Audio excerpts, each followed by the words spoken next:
আসসালামু আলাইকুম রহমতুল্লাহ। আশা করি সকলেই ভালো আছেন। জিনের সাথে শারীরিক সম্পর্ক, এই গল্পটা এতটাই আপনাদের কাছে ভালো লেগেছে যেটা খুব তাড়াহুড়ো করে না নিয়ে এসেও পারলাম না। আপনাদেরকে চাচ্ছিলাম যে সপ্তাহে একটি করে আপলোড দেব, আপনাদের অপেক্ষার প্রহর গুণে তারপরে সপ্তাহে একটি আপলোড করব। কিন্তু আপনারা এত পরিমাণে এই গল্প নিয়ে তোলপাড় করেছেন, এত পরিমাণে এটা নিয়ে রিকোয়েস্ট করেছেন, সো আপনাদের রিকোয়েস্ট রাখতেই হলো। আর সেই জন্য খুব তাড়াহুড়ো করে এই গল্পটা নিয়ে এসেছি। আর একটি কথা বলতেই হয়, যারা যারা আমাদের ইউটিউব চ্যানেলটিতে কিংবা ফেসবুক পেজে লাইক করছেন, ফলো করছেন এবং এরই সাথে কমেন্টে আপনাদের নামগুলো বলছেন, এটা দেখে সত্যিই খুব ভালো লাগছে। সো প্রতিটা ভিডিওতে তো আর আমরা আপনাদের কমেন্টের নাম কিংবা এই বলবো না, কিন্তু আপনাদের জন্য স্পেশাল কিছু কিছু ভিডিও থাকবে। সেই ভিডিওগুলোর মধ্যে আপনাদের নাম, ঠিকানা এবং আপনাদের মূল্যবান কমেন্টগুলোকে আমরা পড়ে থাকব। সো কমেন্ট কিন্তু মিস করা যাবে না। অবশ্যই কমেন্টে আপনার নাম, ঠিকানা এবং কি লিখতে চাচ্ছেন, গল্প বিষয়ে কোন মন্তব্যটা আপনার করা উচিত, কি বলতে চাচ্ছেন, এই প্রশ্নগুলো আমাদেরকে করতে পারেন। ইনশাআল্লাহ আমরা শুধু কমেন্টের রিপ্লাই করে না, আমরা মুখে আপনার কমেন্টের রিপ্লাইগুলো করে দেব। সো কথার বাড়াচ্ছি না, চলে যাচ্ছি মূল গল্পে। মা বলে প্রচণ্ড জোরে চিৎকার দিয়ে উঠল তামিম। আর তামিমের চিৎকারের শব্দ শুনে মা দাদি ছুটে আসলো তামিমের রুমে। তখন মা এসে দেখল তামিমের চোখে মুখে ভয়, আর তামিম প্রচুর ঘামতে লাগলো। তখন মা বলল, বাবু তোর কি হয়েছে, তুই এখন ঠিক আছিস তো? এই বলে মা তামিমের বাবা শফিক সাহেবকে চিৎকার দিয়ে ডাকতে লাগলেন আর বললেন, এই শুনছো, আমাদের তামিমের আজকে জ্ঞান ফিরেছে। তামিম তখন তার মাকে বলল, মা আমার কি হয়েছিল আর আজকে জ্ঞান ফিরেছে মানে? তখন মা বলল, আজকে 7 দিন পর তোর জ্ঞান ফিরেছে, তোর এই 7 দিন জ্ঞান ছিল না। তখন মা বলল, আমি রুমে এসে দেখি তুই মাথায় হাত দিয়ে চিৎকার করতেছিলি আর আমাকে বলতেছিলি, মা ও মা, মা গো আমার মাথায় প্রচন্ড ব্যথা করতেছে, মা মা আমি সহ্য করতে পারছি না। এই বলে তখন জ্ঞান হারিয়ে ফেলেছিস, আর আজকে তোর জ্ঞান ফিরল। মায়ের কথা শুনে তামিম বাকরুদ্ধ হয়ে যায়। এটা ভেবে আমি তো মারা খেয়েছি, আমাকে তো হত্যা করা হয়েছে, তার মানে এইগুলো সব স্বপ্ন ছিল। আর স্বপ্ন এতটাই বাস্তব হয় কি করে? আমার কাছে এই স্বপ্ন একদম বাস্তবের মতো মনে হয়। না না, কিভাবে স্বপ্ন হয়? আর যদি স্বপ্নই হয় তবে আমি তো মৃত, আর আমি তো আমার মা বাবার সামনে, তার মানে আসলে এইগুলো সব স্বপ্ন ছিল। তখন তামিম তার রুম থেকে বের হয়ে যায়, আর তামিম দৌড়তে লাগলো তার দাদুর বন্ধু আব্দুল দাদুর কাছে। আর মা পিছনে বসে অনেক ডাকতে লাগলো, তামিম কারো কথাই শুনছে না। তামিম বেশ কিছুক্ষণ পর আব্দুল দাদুর বাড়িতে চলে যায় আর উঠানে বসে ডাকতে লাগলো, দাদু ও দাদু তুমি কোথায়? তামিমের এমন চিৎকার শুনে দাদি ঘর থেকে বের হয়ে আসে আর তামিমকে বলল, কি হয়েছে? তখন তামিম তার দাদিকে বলল, ও দাদি আগে বলো আব্দুল দাদু কোথায়? তখন দাদি বলল, জানি না কোথায় গিয়েছে তোর দাদু, আমাকে তো কিছুই বলে যায়নি ঘর থেকে বের হয়ে যাওয়ার সময়। তখন দাদি বলল, তুই ঘরে এসে বস, তোর দাদু আসলে তখন দেখা করে নিস। তামিম তখন দাদিকে কোনো কথা না বলে আব্দুল দাদুকে সব জায়গায় খুঁজতে লাগলো। এভাবে বেশ কিছুক্ষণ আব্দুল দাদুকে তামিম খোঁজার পর না পেয়ে ক্লান্ত হয়ে একটা বট গাছের নিচে বসে রইল আর ভাবতে লাগলো তার স্বপ্নের কথা। কিভাবে স্বপ্ন এতটাই বাস্তব হয়?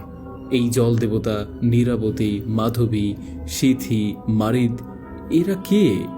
আর এরা আমার স্বপ্নে আসতেছে কেন? কি জন্য? এদের সাথে আমার কিসের সম্পর্ক? আর আমাকে এরা কেন হত্যা করেছে স্বপ্নের ভেতরে? আর এই মাধবী বা কে, যার সাথে আমার বিয়ে হয়েছে? হে আল্লাহ, আমি কিছুই বুঝতে পারছি না, আমার সাথেই সব কি হচ্ছে, আমি কিচ্ছু বুঝছি না।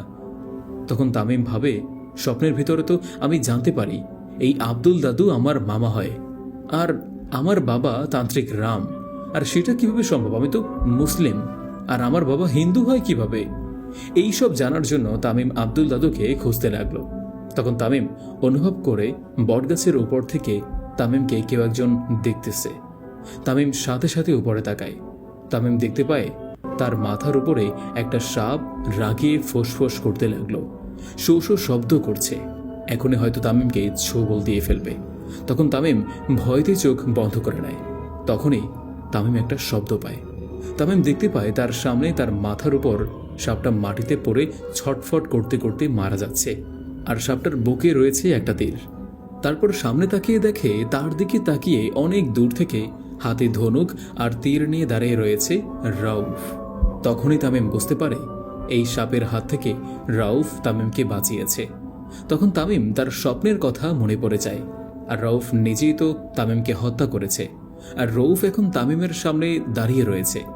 তখন রউফ তামিমের দিকে এক পা করে আসতে লাগলো, আর তামিম বটগাছের নিচ থেকে বসা থেকে উঠে দাঁড়ায়। রউফ তামিমকে অনেক আগে থেকেই চেনে, কারণ বিষখালী নদীর তীরের গ্রামের মানুষকে রিমি আর রাউফ কাপালিদের হাত থেকে বাঁচাতে যায়। আর তখন তানহা তামিমের সাথে রাউফের কথা হয়। রাউফ এসে তামিমের কাঁধে হাত দিয়ে বলল, তুমি জানো না কত বড় একটা বিপদে পড়তে যাচ্ছিলে। এই বট গাছের নিচে মানুষ, কীট পতঙ্গ, জীবজন্তু, পাখপাখালি কেউই আসে না, আর তুমি এসে বট গাছের নিচে বিশ্রাম করছো।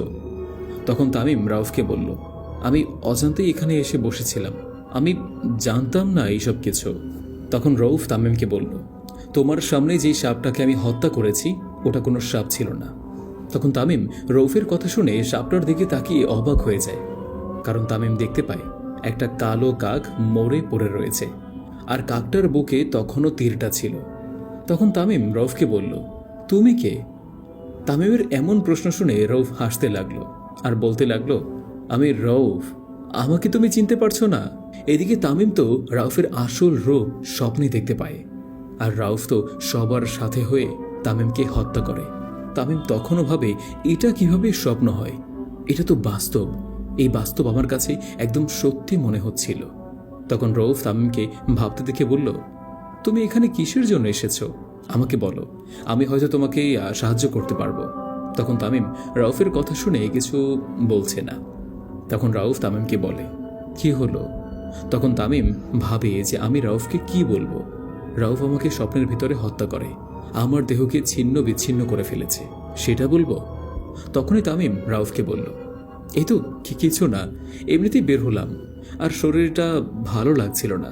তখনই এই বটগাছের ছায়ায় এসে একটু বিশ্রাম নিচ্ছিলাম। তারপর এই বটগাছের ছায়ায় বসে তখন রউফ তামিমের কথা শুনে বলল, ও আচ্ছা, এখন বলো তুমি কেমন আছো, আর তোমার সাথে আমার আবার দেখা হবে সেটা আমি ভাবতেও পারিনি। তখন রউফের কথা শুনে তামিম রাহু বলল, সবই তো ওপরওয়ালার ইচ্ছা। তখন রউফ বলল, তা ঠিক। তখনই রউফকে কেউ একজন পিছন থেকে ডাক দিল। তখন তামিম আর রউফ তাকে দেখে রিমি এসেছে, আর রউফকে উদ্দেশ্য করে বলল, এই তুমি এখানে কি করো? আর তুমি জানো না এই বটগাছের নিচে আসা আমাদের বারণ আছে? আর তুমি কার সাথে কথা বলছিলে? তখন রিমিম তামিমকে দেখতে পায়, আর রিমি নিজে থেকে তামিমের সাথে কথা বলতে লাগলো। তামিম শুধু রিমির দিকেই তাকিয়ে রয়েছে। তখন রিমি বলল, আপনি কি কোনো কথা বলবেন না? আমি একাই শুধু বলে যাব? তখন তামিম রিমির কথা শুনে কিছুটা লজ্জা পেয়ে বলল, হ্যাঁ তুমি বলো, আমি শুনছি। তখন তামিমের মুখে তুমি ডাক শুনে রিমি তামিমের দিকে আর চোখে তাকায়। তখন তামিম কিছুটা ভেবা চাকা খেয়ে বলল, আমি বলতে চাইছি, আপনি বলুন, আমি শুনতে পাচ্ছি।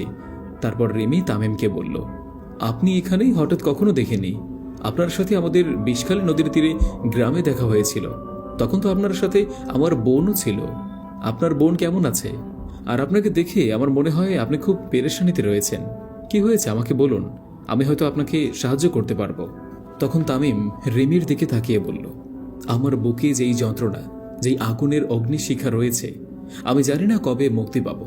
আর তুমি আমার বুকের ক্ষত বিক্ষত হৃৎপিণ্ডগুলোকে কিভাবে সাহায্য করবে? দেখো রিমি, আমি সঠিক জানি না তুমি কে, আর এইসব আমি জানতেও চাই না। আর আমি কেন জানি হৃদয়ে জমানো কথা হৃদয়ে পুষে রাখতে পারি না। আমার দম বন্ধ হয়ে যায়, আর আমি প্রতিটা মুহূর্তে মৃত্যুর স্বাদ নিতে থাকি। রিমি তামিমের দিকে ভ্রু কুচকে তাকিয়ে রয়েছে, আর রিমি ভাবতে লাগলো, এই তামিম এসব কি বলছে?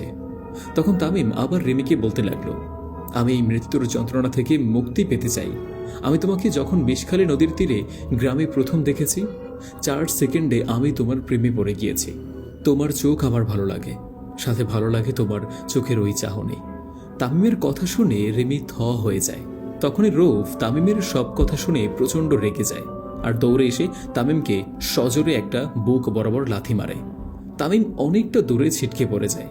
আর রউফ তামিমকে বলল, তোর সাথে পূর্বের পরিচয়, তাই তোকে জানে মারলাম না। তোকে যদি দ্বিতীয়বার এই গ্রামের কোনো জায়গায় দেখতে পাই, সেদিন তোকে আমার হাত থেকে কেউ বাঁচাতে পারবে না। রাউফের লাথিতে তামিম মানে রাহুর মুখ থেকে রক্ত বের হয়ে আসে। আর তামিম তখন রেমিকে বলে, সত্যি রেমি, আমি তোমাকে ভালোবাসি। আমি জানি না কেন তোমার প্রতি আমার এত মায়া হয়, আর এত বড় পৃথিবীতে এত মেয়ে থাকতে জানি না তোমার ওই চোখের মায়ায় আমি কেন পড়েছি। তামিমের কথা শুনে রেমি বলল, তোর মায়া আর আমার প্রতি ভালোবাসা তোর কাছে যত্ন করে রেখে দে। রাউফ তোকে কি বলেছে শুনতে পাসনি? তখন রিমির কথা শুনে তামিম বলল, যে চোখ দিয়ে তোমাকে দেখে ভালোবেসেছিলাম, সেই চোখ চিরকালের জন্য বন্ধ না হওয়া পর্যন্ত তোমার প্রতি মায়া কমবে না। এই কথা শোনার সাথে সাথে রউফ তামিমের কাছে গিয়ে তামিমের শার্টের কলার ধরে তুলে নাক বরাবর একটা আঘাত করে আর বলে, এই কথা দ্বিতীয়বার যদি তোর এই মুখ দিয়ে উচ্চারণ করিস, তবে তোকে এখানেই পুঁতে রাখব। এই কথা বলে রিমির হাত ধরে রাউফ নিয়ে যায়। আর তামিম মাটিতে পড়ে থাকা অবস্থায় বলে, খোঁজ নিয়ে দেখো, আমি নত হওয়ার মানুষ না। সত্যি তোমার কাছে যতটা নত হয়েছি আর কারোর কাছে হই নাই কখনো। তুমি এখানে ছিলে বলে আমি একের পর এক আঘাত সহ্য করে নিলাম, নয়তো আমি আমার গা থেকে ঝরানো প্রতিটা রক্তের ফোঁটার হিসেব নিয়ে নিতাম। তামিম ক্লান্ত ও আহত শরীর নিয়ে রিমির চলে যাওয়ার দিকে তাকিয়ে রয়েছে আর মনে মনে ভাবল, রিমি একবার আমার দিকে ফিরে তাকাও। ওগো আল্লাহ, রিমিকে আমার দিকে একবার হলেও ফিরে তাকাতে বলো। তামিমের কথা হয়তো ওপরওয়ালা শুনতে পায়। তখন আকাশে প্রচণ্ড জোরে একটা বজ্রপাত হয় আর রিমি তখন একবার তামিমের দিকে ফিরে তাকায়। তখন তামিম রিমির ওই মায়াবী মুখটি আর একবার দেখে আর আস্তে আস্তে তামিমের চোখের সামনে থেকে রিমি চলে যায়। তামিম পড়ে থাকে বটগাছের নিচে। আর তখন আকাশে প্রচুর পরিমাণে বৃষ্টি হতে শুরু করে। তামিম বৃষ্টিতে পড়ে রইল আর ওই রাস্তা ধরে আব্দুল দাদু আসতে লাগলো। আব্দুল দাদু দূর থেকে দেখতে লাগলো বটগাছের চারপাশে অনেকগুলো হায়নারা রাগান্বিত অবস্থায় রয়েছে। আব্দুল দাদু তো আগে থেকেই জানে এই বটগাছে হায়নারা থাকে। তখন আব্দুল দাদু দূর থেকে নিজের শরীর পবিত্র আয়াতুল কুরসি প্রথম থেকে আল্লাহু লা ইলাহা ইল্লাহুল হাইয়ুল কাইয়ুম শেষ পর্যন্ত পড়ে শরীরটা বন্ধ করে ফেলে। আর ওই বটগাছের রাস্তার কাছ দিয়ে আব্দুল দাদুকে বাড়ি ফিরতে হবে। আব্দুল দাদু তার শরীর বন্ধ করে চলতে লাগলো সেদিকে। যখন বটগাছের কাছে আসলো, তখন আব্দুল দাদু দেখতে পেল কেউ একজন পড়ে রয়েছে আর বৃষ্টির কাদা মাটিতে ঠিকমতো বোঝা যাচ্ছে না। কিন্তু আব্দুল দাদু এটা ভেবে শিওর হয় কোনো মানুষ পড়ে রয়েছে। তখন আব্দুল দাদু হায়নাদের বটগাছের কাছে গিয়ে দেখতে পায় তামিমকে। আব্দুল দাদু তো তামিম মানে রাহুকে অনেক আগে থেকেই চেনে। আর তখন আব্দুল দাদুর চোখ পড়ে বটগাছের বিপরীত দিকে একটা কালো কাক মরে পড়ে রয়েছে। তখন আব্দুল দাদু বুঝতে পারে হয়তো তামিম এই কাকরূপী হায়নাটাকে হত্যা করেছে। তার জন্য এই বটগাছের নিচে হয়তো হায়নারা জড়িত অবস্থায় রয়েছে। তারপর আব্দুল দাদু তামিমের কাছে যায়, কিন্তু আশ্চর্যের ব্যাপার হলো কোনো হায়নারা আব্দুল দাদুকে কিছুই বলে না। তখন আব্দুল দাদু হায়নাদের সর্দার রক্তচোষা গফুরকে জিজ্ঞেস করল, আপনি কেন এই ছেলেকে বন্দি করে ঘিরে রেখেছেন আপনার হায়নাদের নিয়ে? আব্দুল দাদুর কথা শুনে হায়নাদের সর্দার রক্তচোষা গফুর বলল, আমরা এই ছেলেকে পাহারা দিচ্ছি, কারণ এই ছেলে আমাদের এই মৃত হায়নাকে হত্যা করেনি। তখন হায়নাদের সর্দার রক্তচোষা গফুর আবার আব্দুল দাদুকে বলল, আমরা যদি এখন এই ছেলেটাকে বন্দি করে পাহারা না দিতাম, হয়তো পাশের জঙ্গল থেকে সেই হিংস্র রক্ত পিচাসু নেকড়ে বাঘটা এই ছেলেকে খুবলে খুবলে খেয়ে নিত। পুরো শরীরটা একদম টুকরো টুকরো করে ছিঁড়ে ফেলত। হাড্ডি মাংসও পেতাম না, শুধু পেতাম রক্তে ভেজা মাটি। তখন আব্দুল দাদু হায়নাদের সর্দার রক্তচোষা গফুরকে বলল, তবে এই হায়নাকে হত্যা করেছে কে? তখন আব্দুল দাদুর কথা শুনে রক্তচোষা গফুর কিছু বলে না। তখন আব্দুল দাদু তামিমের দিকে তাকিয়ে দেখল তামিম শীতে কাঁপছে। তখন আব্দুল দাদু তামিমকে মাটি থেকে তুলে তার গায়ে থাকা চাদরটা তামিমের শরীরে পেঁচিয়ে দেয়। আর তামিম তখন একটু উষ্ণতা অনুভব করে। তারপর আব্দুল দাদু তামিমকে নিয়ে চলতে লাগলো। তখনই হায়নাদের সর্দার রক্তচোষা গফুর আব্দুল দাদুকে বলল, আপনি আমাকে জিজ্ঞাসা করেছেন এই হায়নাকে কে হত্যা করেছে? তখন আব্দুল দাদু বলল, বলো কে হত্যা করেছে? তখন রক্তচোষা গফুর বলল, আমি আপনাকে বললে এই হত্যাকারীর শাস্তি কি হতে পারে? তখন আব্দুল দাদু বলল, মৃত্যুর বদলে মৃত্যু। তখন আব্দুল দাদুর কথা শুনে রক্তচোষা গফুর বলল, আচ্ছা, আপনার কথাই রইল তাহলে, মৃত্যুর বদলে মৃত্যু। আব্দুল দাদু নিজেও ঠিক বুঝতে পারে না এই হায়নাকে রৌফ হত্যা করেছে। আব্দুল দাদু তামিমকে উঠিয়ে চলতে লাগলো, আর হায়নাদের সর্দার রক্তচোষা গফুর বলল, তুই বাঁচবি না, কারণ রক্তচোষা গফুর যেখানে দাঁড়ায় সেখানে সেখানে মরার গন্ধ ছড়ায়। আব্দুল দাদু তামিমকে নিয়ে চলতে লাগলো তার বন্ধু মাসুদ খানের বাড়িতে, আর রিমি রাউফের বাড়িতে চলে যায়। তখন রিমি রাউফকে বলল, তামিম আমাকে তার মনের অনুভূতি জানালো, তার জন্য তুমি তাকে আঘাত করবে? তখন রিমির কথা শুনে রাউফ বলল, আমি ওকে আঘাত করেছি, হত্যা করিনি, এটাই আমার ভুল ছিল। তামিমকে আব্দুল দাদু বাড়িতে নিয়ে যায়। তখন তামিমের মা তামিমকে দেখে কান্না জড়িত কণ্ঠে বলতে লাগলো, কি হয়েছে তোর? তোকে এইসব কে করেছে? তখন আব্দুল দাদু তামিমের মাকে জিজ্ঞাসা করলো, তামিমের কি হয়েছে? তখন তামিমের মা বলল, আজকে 7 দিন পর তামিমের জ্ঞান ফিরেছে, আর জ্ঞান ফিরে যাওয়ার পরপরই ছুটে কোথায় যেন চলে গেল। তখন তামিমের মায়ের কথা শুনে আব্দুল দাদু বলল, তামিম 7 দিন জ্ঞান শূন্য অবস্থায় ছিল, আর আমাকে একটুও জানাতে পারেননি? তখনই তামিমের দাদি ছুটে আসে, আর তামিমের এমন করুণ অবস্থা দেখে বলল, বৌমা, আমার নাতির এমন অবস্থা কিভাবে হয়েছে? তখন তামিমের দাদু মাসুদ খানের উপরে বসে বলল, নিচে এত কিসের কথা, কি হয়েছে? মাসুদ খানের কথা শুনে সবাই চুপ হয়ে যায়। আর তখন মাসুদ খান উচ্চস্বরে বলল, কি হলো, চুপচাপ কেন সবাই? তখন দাদি বলল, এই এই তো কিছু না। তখন তামিমের দাদু মাসুদ খান বলল, এই মানে কি? তখন মাসুদ খান বুঝতে পারে কিছু একটা হয়েছে, আর সবাই তার কাছ থেকে লুকাচ্ছে সে কথা। তখন তামিমের দাদু মাসুদ খান নিচে নেমে আসতে যাবে, তখনই তানহা এসে দাদুকে বলল, ও দাদু, তুমি আবার এই অসুস্থ শরীর নিয়ে নিচে যাবা কেন? তুমি বিশ্রাম করো, আমি তোমার জন্য চা নিয়ে আসি। তখন তানহার কথা শুনে দাদু বলল, তানহা, আমার চায়ের এখন প্রয়োজন নেই, তুমি তোমার কাজে মন দাও।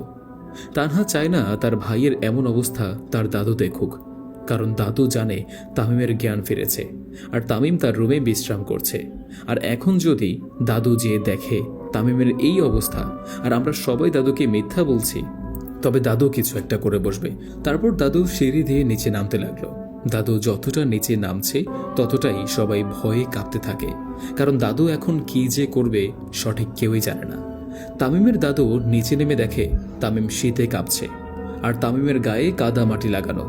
তামিমের এমন অবস্থা দেখে দাদু সবার দিকে তাকায়। সবাই দাদুর লাল বর্ণের চোখ দেখে ডোক গিলতে লাগলো।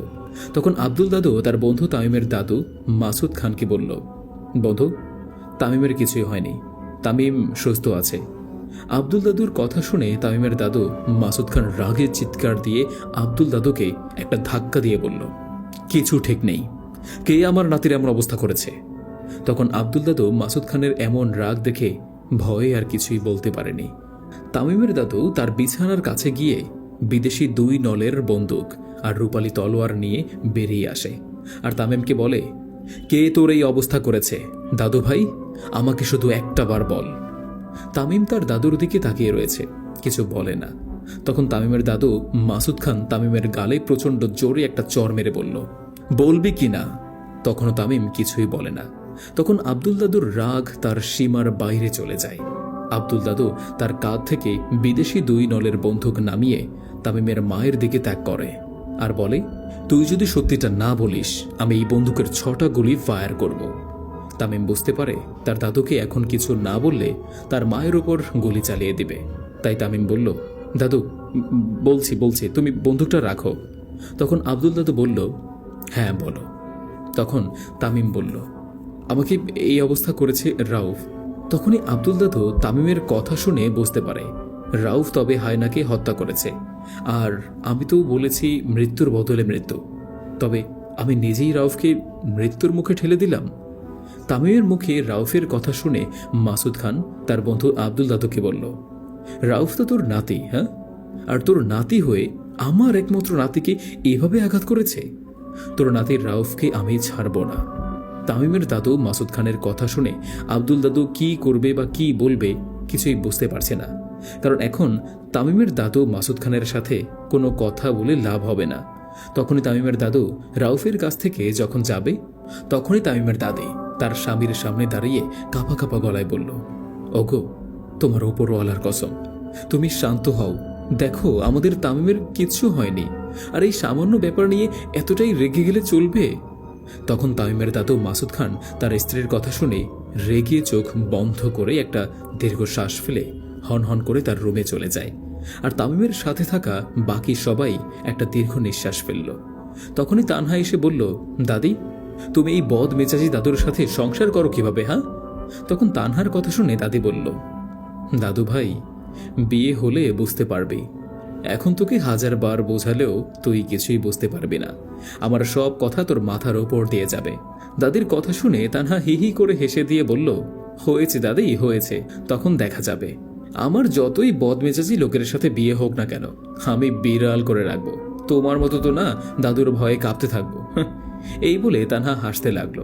আর নাতনির এমন পাকা পাকা কথা শুনে দাদিও খিলখিল করে হেসে দেয়। তখনই আব্দুল দাদু বলল, তামিমের এমন অবস্থা, আর আপনারা দুই দাদি নাতনি গল্প করছেন? হ্যাঁ, তামিমকে ভিতরে নিয়ে শুকনো কিছু দিয়ে গাটা একটু মুছে দিন না, নয়তো ছেলেটার শরীর খারাপ করবে।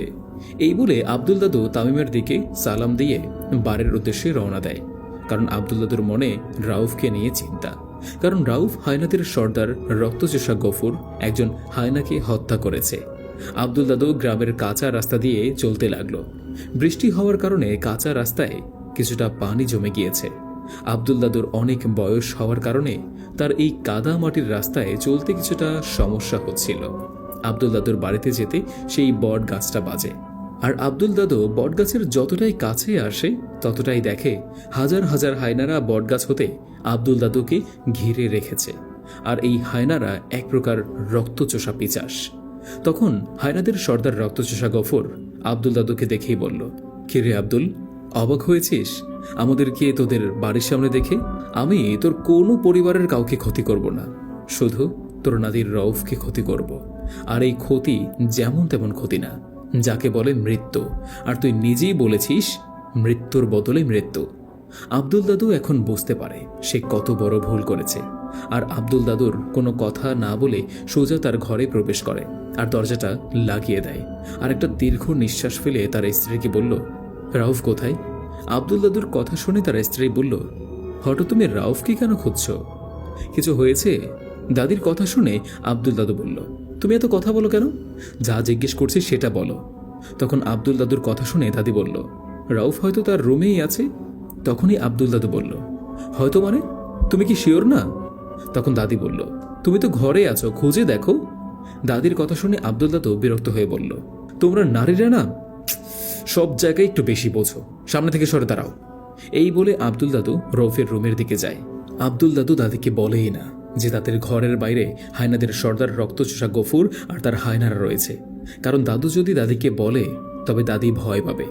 অন্যদিকে মা তামিমকে নিয়ে তার রুমে যায়। আর দাদি তানহাকে বলল, তামিমের জন্য গরম দুধ আর আমাদের গাছের কাঁচা পেয়ারা কেটে নিয়ে আসতে। তামিম আবার কাঁচা পেয়ারা পছন্দ করে খায়। তানহা বলল, আচ্ছা ঠিক আছে দাদি। তানহা চলে যায় দাদির কথা মতো পেয়ারা আর দুধ নিয়ে আসতে। অতঃপর তামিমকে বিছানায় শুইয়ে দিয়ে মাথার কাছে হাত নিয়ে আলতো করে চুলে হাত বুলিয়ে বলল, তুই তো এমন ছিলি না বাবু, কেন এত অগোছালো হয়ে গিয়েছিস? তোর কি কোনো সমস্যা আছে? বড় কোনো ডক্টর দেখাবো তোর কোনো কি হয়েছে না হয়েছে জানার জন্য? তখনই তামিম বলল, মা গো, মা আমার মাঝে মাঝে না খুব কষ্ট হয় মা, এমন কষ্ট যেটা বোঝাতে পারি না। তখন না আমি আর চোখ তুলে তাকাতে পারি না। আমার একটা অদ্ভুত ভয় ধরে বসে বুকের ভিতরে। এই চোখ যদি সত্যি বন্ধ হয়ে যায় একদিন, তবে তো আমি তোমাকে আর দেখতে পারবো না মা। তখন তুমি ডাকলেও আমি আর উত্তর দিতে পারবো না। তামিমের এমন কথা শুনে মা তামিমকে বুকের সাথে জড়িয়ে ধরে কান্না করতে লাগলো। আর মা তামিমের মুখে হাত রাখে, গলার স্বর কাঁপছে, বাবু এমন কথা বলতে হয় না রে, তুই আমার বুকের ধন। তুই কষ্টে থাকলে আমি শ্বাস নিতেও পারি না। তোর মুখটা যখন মলিন দেখি, তুই চোখ নামিয়ে বসে থাকিস, তখন আমি এক ফোঁটা শান্তিও পাই না রে বাবু। আমি চাই আমার বাবু আবার আগের মতো হাসুক, চোখে সেই ঝিলিক ফেরুক। তুই আবার মা বলে ডাক, এই ডাকটাই তো বেঁচে থাকার মানে রে বাবা। মা চোখ মুছতে মুছতে বলে, আমি তোর মা, তুই ব্যথা পেলে আমি মরে যাই। তামিম মায়ের কথা শুনে তামিম ছলো ছলো চোখে শুধু মায়ের মুখের দিকে তাকিয়ে আছে, কিছু বলতে পারছে না। শুধু এক ফোঁটা জল পড়ে গেল গাল বেয়ে। তারপর এদিকে তখনই তানহা এসে বলল, মা তুমি আর ভাইয়া কি শুরু করেছো বলো তো? তোমরা যদি এভাবে থাকো তবে আমাদের খারাপ লাগে না বলো?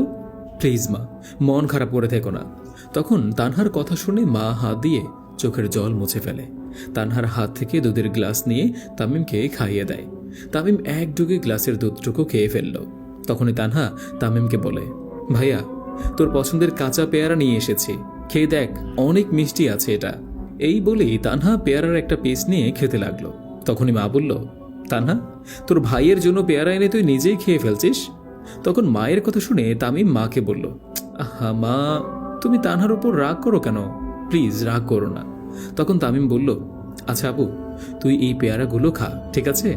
তখনই তানহা তামিমের দিকে তাকিয়ে রয়েছে আর ভাবে, বড় ভাইয়ের ভালোবাসা এমনই হয় হয়তো। তখন তানহাকে ভাবতে দেখে তামিম শত কষ্টের মধ্যেও মুচকি এসে বলল, এই পাগলপনটা, আমি সুস্থ এখন, আয় দুজনে একসাথে পেয়ারা খাই। তখন তানহা বলল, ভাইয়া। তখন তামিম বলল, আপু কিছু বলবি? তখন তানহা আবার বলল, না, তোকে আবার কি বলবো? তখন তামিম আর তানহার কাণ্ড দেখে মা হাসতে হাসতে বলল, তোদের দুই ভাই বোনকে নিয়ে আর পারছি না আমি। অন্যদিকে আব্দুল দাদু রউফের রুমের কাছে গিয়ে দেখে দরজা হালকা খোলা। তখন আব্দুল দাদু একটা কাশি দিয়ে বলল, রউফ ভেতরে আছো তুমি? রউফের কোনো সারা শব্দ নেই। তখন আব্দুল দাদু রউফের ঘরের ভেতর প্রবেশ করে দেখে রউফ গভীর ঘুমে আচ্ছন্ন। রউফের এমন অবস্থা দেখে আব্দুল দাদু রউফকে বলল, রউফ ঘুম থেকে ওঠো। আব্দুল দাদুর কথা শুনে রউফ ঘুম থেকে লাফিয়ে ওঠে আর চোখ ডলতে ডলতে বলতে লাগলো, ওহ দাদু কি হয়েছে? আমাকে ঘুম থেকে তুললে কেন এভাবে? রউফের এমন কথা শুনে আব্দুল দাদু অনেক রেগে যায়, কিন্তু তার রাগ তার নিজের শরীরের ভেতর পুষে শান্ত গলায় বলল, দাদু ভাই, এখন যদি তোমাকে ঘুম থেকে না তুলি তোমাকে সারা জীবনের জন্য ঘুমাতে হবে। বুঝতে পারছো আমার কথা? এখন আমি যা বলি তাই করবে, কোনো প্রশ্ন আমাকে করতে যাবে না, কারণ সময় খুবই অল্প। আব্দুল দাদুর এমন কথা শুনে হঠাৎ কিছুই বুঝতে পারছে না রউফ, কিন্তু রউফ বুঝতে পারে আব্দুল দাদু যেহেতু বলছে নিশ্চয়ই কোনো সমস্যা হয়েছে হয়তো। তখনই রউফ আব্দুল দাদুকে বলল, দাদু এখন বলো। তখন আব্দুল দাদু বলল, আমার সাথে সাথে আসো, কোনো প্রশ্ন ছাড়াই। রউফও আব্দুল দাদুর সাথে সাথে চলে যায়। তখন আব্দুল দাদু ঘরের পুরনো একটা রুমের দরজার কাছে গিয়ে থামে। আর এই রুমে আব্দুল দাদু কাউকে প্রবেশ করতেই দিত না। এই রুমের কাছে কেউ কোনো কাজ ছাড়া আসতেই পারত না। তারপর আব্দুল দাদু রুমের সেই দরজাটাতে কিছু একটা পরে হাত দিতেই গ্যাজ গ্যাজ শব্দ করে দরজাটা খুলে যায় আর ঘরের ভিতরে অন্ধকার। তখন আব্দুল দাদু তার কাছে থাকা একটা মোম জ্বালিয়ে রাখে। মোমের আলোতে রুমটা আবসা আবসা একটা আলো দিতে লাগলো। তখনই দাদু পুরনো আমলের একটা আলমারির কাছে যায় আর আলমারিটা খুলে একটা চাদর বের করে আর চাদরটা রউফের হাতে দিয়ে বলল, এই চাদরটা আমার দাদা আমাকে দিয়েছিল আর বলেছিল, আব্দুল তুই যখন বিপদে পড়বি, কোথাও কোনো পালানোর রাস্তা থাকবে না, তখন এই চাদর তোকে সাহায্য করবে। এই চাদর তোকে বিপদ থেকে মুক্ত করবে। এই চাদর তুই গায়ে জড়িয়ে চোখ বন্ধ করবি, তারপরেই এই চাদর তোকে কোনো সুরক্ষিত স্থানে নিয়ে যাবে। তখন আব্দুল দাদুর কথা মতো রউফ চাদরটা হাতে নিয়ে গায়ে জড়িয়ে ফেলে আর চোখ বন্ধ করে। আর তারপর আব্দুল দাদুর চোখের সামনে রউফ ভ্যানিশ হয়ে যায়। রউফের গায়ে অনেক অলৌকিক ক্ষমতা ছিল, সেটা আব্দুল দাদু জানত, কিন্তু আব্দুল দাদু এখন আর কোনো ঝামেলায় যাচ্ছে না।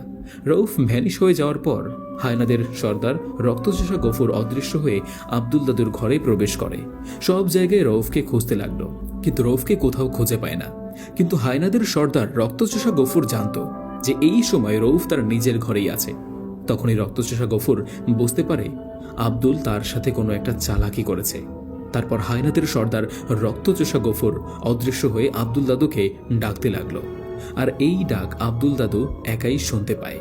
আব্দুল দাদু ডাক শুনে ঘরের বাইরে গিয়ে দেখে হায়নাদের সর্দার রক্তচোষা গফুর দাঁড়িয়ে রয়েছে আর ভয়ানকভাবে বলতে লাগলো, আব্দুল তুই আমাকে বলেছিলে যে মৃত্যুর বদলে মৃত্যু, আর আমি যখন তোর নাতিকে হত্যা করতে আসলাম তখন তুই আমার সাথে চালাকি করে তোর নাতিকে আমার কাছ থেকে লুকিয়ে রেখেছিস। আমি হলাম হায়নারদের সর্দার রক্তচোষা গফুর। আমি যখন বলেছি মৃত্যুর বদলে মৃত্যু, তখন মৃত্যু নিশ্চয়ই হবে, এদিকে হায়নাদের সর্দার রক্তচোষা গফুরের কথা শুনে আব্দুল দাদু বলল, তোর এত ক্ষমতা? হ্যাঁ, তোর এত শক্তি, তুই যা করার কর গিয়ে যা। এখন এই মুহূর্তে আমার বাড়ির চারপাশ থেকে তোর এই হায়নাদেরকে নিয়ে চলে যা। আব্দুল দাদুর কথা শুনে হায়নাদের সর্দার রক্তচোষা গফুর বলল, তোর কপাল ভালো, আমি আগে বলেছিলাম আমি তোর পরিবারের কোনো ক্ষতি করব না। আমি যদি জানতাম তুই এমন একটা চালাকি করবি, তবে এই কথা আমি কখনোই বলতাম না। রৌফের বদলে পরিবারের সদস্যদের মৃত্যুই দিতাম আমি হায়নাদের সর্দার রক্তচোষা গফুর, আমি কথা দিয়ে কথা রাখলাম। তোদের মতো মানুষদের মতো না যে কথা দিয়ে কথা রাখবো না। তখন আব্দুল দাদু বলল, আমি জানি তোরা কথা দিয়ে কথা রাখিস। এখন যা, দূর হ আমার বাড়ির সীমানা থেকে। তোদের গা থেকে না গন্ধ বের হচ্ছে, মনে হয় 3 দিন ধরে গোসল করিস না। এই কথা শুনেই হায়নাদের সর্দার রক্তচোষা গফুরের রাগ উঠে যায়, কিন্তু তখন কিছু বলে না। কিন্তু তখন মনে মনে প্রতিজ্ঞা করে এই অপমানের প্রতিশোধ সে নেবেই। তখন রক্তচোষা গফুর আব্দুল দাদুর কথা শুনে হালকা দাঁত চেপে বলল, আপনার নাতি রাউফ এই পৃথিবীর জন্মে যেখানেই লুকিয়ে থাকুক না কেন, আমার হায়নাদের হাত থেকে সে বাঁচতে পারবে না। আপনি হয়তো জানেন ঠান্ডা মস্তিষ্কের যে কোনো মানুষ, প্রাণী, জিন জাতি বা ভয়ঙ্কর প্রেতাত্মা কতটা হিংস্র হতে পারে। আপনি একজন বুদ্ধিমান, আপনাকে আমার কথার বুঝিয়ে বলতে হবে না। আকাশের শিকারী ঈগল আর জমিনের হায়নাদের সর্দার রক্তচোষা গফুরের হাত থেকে সহজে কেউ বাঁচতে পারে না। কিন্তু আপনি এমন একটা কাজ করবেন সেটা বুঝতে পারিনি আমি। এই কথা বলে হায়নাদের সর্দার রক্তচোষা গফুর চলে যায়। অন্যদিকে মা তামিমকে বলল, বাবু এখন একটু বিশ্রাম করো।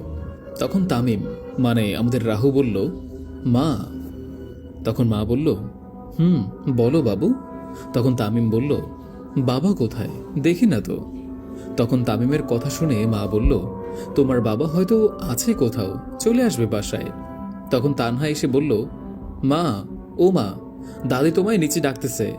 তখন মা তামিমকে বলল, তুমি এখানে একটু বিশ্রাম করো, তোমার দাদি কেন ডাকছে আমি একটু দেখে আসি। তামিম বলল, আচ্ছা ঠিক আছে মা। তামিম একা একা তার রুমে শুয়ে আছে। তামিম জানালার দিকে তাকিয়ে দেখে জানালার ফাঁকা দিয়ে দূরের আকাশের কিছু একটা অংশ দেখা যাচ্ছে।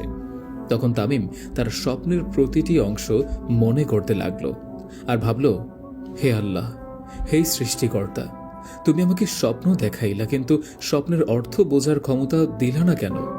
এই স্বপ্নটা বুকের মধ্যে ক্ষত করে কাটার মতো বেঁধে রয়েছে আমার। তখন তামিমের রিমির কথা মনে পড়ে আর আকাশের দিকে তাকিয়ে বলল, হে আল্লাহ, রিমি যদি আমার না হয় তবে রিমির জন্য এত মায়া কেন দিলা? এই বুকের ভেতর এত জায়গা কেন খালি করে রাখলা ওর জন্য, যখন জানি সে আমার হবে না?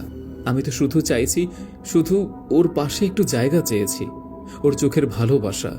এই চাওয়াটাও যদি গুনাহ হয় তাহলে এই কষ্টের বিচার কোথায় দেব আল্লাহ? তারপর নিঃশব্দে তামিমের চোখ বেয়ে জল গড়ায়। এখন যেন মা তামিমের পাশে এসে দাঁড়ায়। তামিম বুঝতে পারে না। তখন মা তামিমকে বলল, বাবু, তোকে একটা কথা জিজ্ঞেস করার ছিল। তখনই তামিম মায়ের দিকে ফিরে তাকায় আর তাড়াহুড়ো করে চোখের জলটা এক হাত দিয়ে মুছে বলল, আমতামতো করে বলতে লাগলো, হ্যাঁ মা, বলো।